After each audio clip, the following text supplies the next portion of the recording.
Welcome everybody, welcome back to Homestead Heart. And today I am outside just finishing up some chores here on the homestead, doing some maintenance in the hen house. Now before I get started, let me say this, you all. Recently we put out kind of a little impromptu call to action for all of our new gardeners. And some of our fellow YouTube channels jumped on board with us, and we are just kind of like encouraging all the newbies to start a garden. If you've never started a garden before, we are encouraging everyone to start a fall garden. The fall garden by far will be the easiest garden you can do, right? It's not as hot. You don't have to worry about doing too much in the heat. Number two, the pest pressure is really, really low. Number three, the maintenance is low, right? You can literally just kind of sit back, chill, enjoy your garden growing, right? And enjoy the harvest also. So Lead Farmer 73, Black's Tropical Homestead, Broke Farmer 76, and anybody else who I may have missed. We have all decided, hey, we're going to start encouraging each other and our newbies to go ahead and start a garden. Hence the reason for this video, keeping things simple. Now you all, when we go out in the garden and we harvest, we take our garden carts with us, right? We take our big garden carts. They're too big to go down the aisles of our garden when we're harvesting. So we may take something like this. Hold on. Now we use this and I busted it up, right? This was an old water pail for one of our livestock animals. It had a big crack in the side, so we couldn't use it for water anymore. And so I would use it to do, poor thing, I got to throw it away now. I would use it to do simple, quick harvest, right?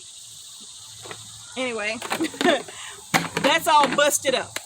I would also use wicker baskets. I had so many little wicker baskets that I have used in the past to harvest.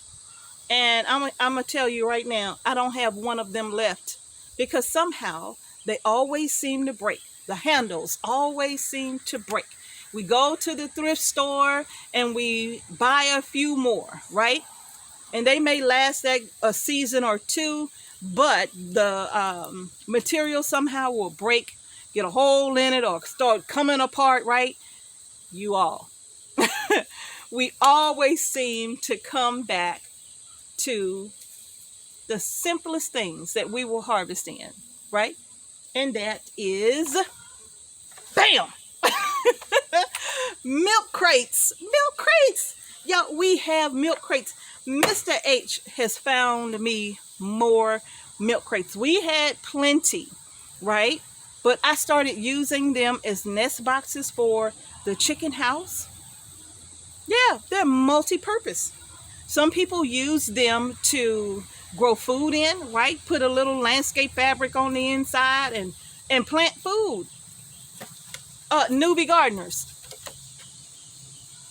You could put some some landscape fabric on the inside of this to keep the soil from coming out the sides and the bottom, and just fill it up with some soil and put yourself lots of lettuce and radishes and anything else you might, carrots, turnips, you can grow them in here. Yes, you can, right?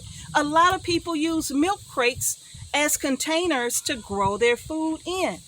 But what I'm talking about is that we always return back to these milk crates to harvest because, you all, number one, I'll tell you, look, we harvested quite a bit of peppers, and we did a video on our pepper harvest. I'm going to share that video with you all.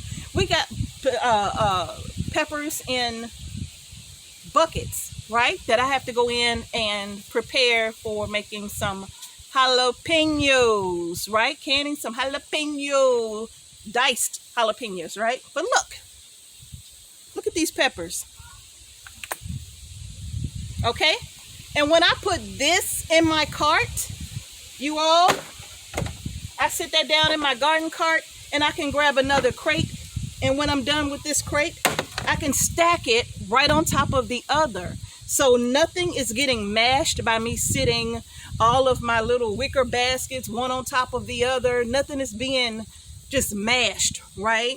And then this is like the perfect amount. It's not like overloaded with produce to where if I keep piling it in, it's going to damage the produce on the bottom, especially produce that may be sensitive to damage, right? Like tomatoes, for example.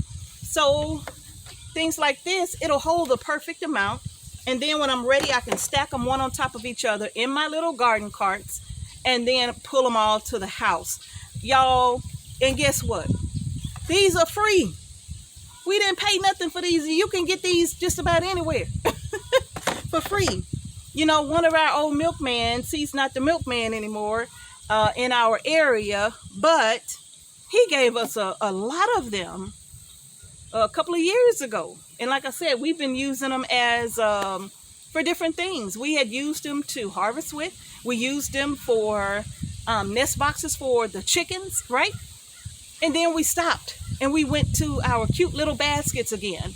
But every single time, we always come back. Because they're just so easier, much easier to use. And like I said, you know, we get them for free. Mr. H has brought me some more of these. Thank you, Mr. H. He brought me more of these for ease of use, right? He's always trying to find ways to make things easier for me while I'm here working on this farm and he's at work, right? So he tries to find ways to make things easier for me. And this definitely makes it easier for moi, okay? So I'm back to it again, keeping it simple. Now, they do have fancier ones. If you want to spend money, they do have fancier ones, the ones that actually collapse and will stack one on top of the other like flatter, right? And they even have them, you know, like so, but they're a little wider and they're collapsible. So if you want to spend the money, you can definitely get those as well from like garden stores. You'll have to Google it because I'm not sure where you can get them from. I know they're expensive, like 20, 30 bucks a piece, right? These, free 99. I love free 99. So we always return to the milk crates, you all. And for things that require a much larger, you know, we don't even bother with these. Like if we're harvesting watermelon, well, I don't need a crate for that. I'll just put it directly in my garden cart, right? If we're harvesting cushaw, directly in the garden cart. So if it's a large fruit, then you probably can't get a lot in here. But even if I was harvesting butternut squash or spaghetti squash, I could still get a few in here and I could still stack my crates as well, right? So, y'all, I just wanted to share with all of the newbies, keep it simple. It ain't gotta be tough and it ain't gotta cost you a ton of money. You could keep it simple.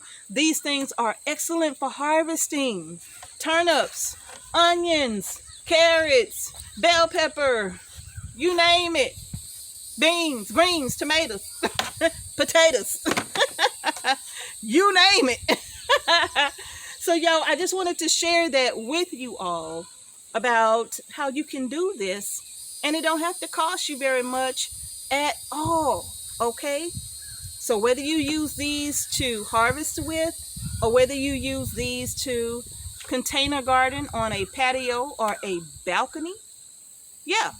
In fact, you know those foil pans, the big foil pans you could buy from the supermarket? You could buy those foil pans. This could sit in that foil pan, okay? The big one. This could sit in those foil pans, right? If you're on a patio upstairs, right? If you're on the second floor or above, you could sit this down in that pan so when you water, the pan will catch the water as it comes out. And then you don't even have to really pour that water out. That water will continue to wick up through the soil from the bottom of this to continue to water your crops in the hottest parts of the summer months, okay? So you can grow in these I'm serious. Lettuce. You can, I wouldn't put like an indeterminate tomato in these because they get so big. But if you're going to grow a determinate tomato, especially if it's the little patio kind, you could do that, right? Yeah. So you all, these also would make great container gardens for you, along with your 5-gallon buckets or whatever you decide to container garden in. But y'all, I'm just here to tell you, I always come back to what's simple and what works, and it's easy. And these are strong. These are strong. I don't have a milk crate that I've broken yet, and they have taken some abuse. They have taken some abuse, but I don't have one that is cracked, split, that I've had to get rid of. I don't have one yet, I don't think, and it's been out here for years. But everything else that we've used to harvest with, we don't have it anymore. Even when it comes to the 5-gallon buckets, sometimes the handles break on those, right, from hauling so much in them so often during the harvesting season. Sometimes the handles break. Not these. These right here for us are tried and true. Yeah. So y'all, that's gonna do it. I just wanted to talk to everybody about how, what am I stepping on? About how we can, look, we can do this, keep it simple, and keep the cost low. Okay? All right. That's all I had for today. I would love to know, what are your thoughts on using milk crates or the like of them to harvest your produce? I would love to hear your suggestions as well. What works for you? All right, y'all, that's gonna do it. If you haven't done so already, give our video a thumbs up. We really hope that our videos are helping you, and also the comments that you post about the different methods that you use for harvesting and anything else in the garden, they help us too, so we greatly appreciate it. Okay, so thank y'all so much for watching Homestead Heart. Peace and blessings to each and every one of you, and I'm gonna see y'all in the next video. I gotta go in here and get these peppers done. I am gonna do some jalapeno peppers, and that's gonna be on our other channel, Marie in the Kitchen. Peace out.